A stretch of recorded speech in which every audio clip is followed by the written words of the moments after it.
In Lystra and Derbe. In Lystra there sat a man who was lame. He had been that way from birth and had never walked. He listened to Paul as he was speaking. Paul looked directly at him, saw that he had faith to be healed, and called out, "Stand up on your feet." At that the man jumped up and began to walk. When the crowd saw what Paul had done, they shouted in the Lycaonian language, "The gods have come down to us in human form."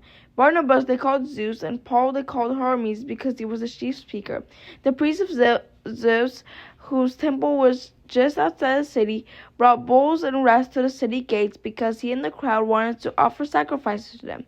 But when the apostles Barnabas and Paul heard of this, they tore their clothes and rushed out into the crowd, shouting, "Friends, why are you doing this? We too are only human like you. We are bringing you good news, telling you to turn from these worthless things to the living God, who made the heavens and the earth and the sea and everything in them. In the past, he let all nations go their own way, yet he has not left himself without testimony. He has shown kindness by giving you rain from heaven and crops in their seasons. He provides you with plenty of food and fills your hearts with joy." Even with these words, they had difficulty keeping the crowd from sacrificing to them. Then some Jews came from Antioch and Iconium and won the crowd over. They stoned Paul and dragged him outside the city, thinking he was dead.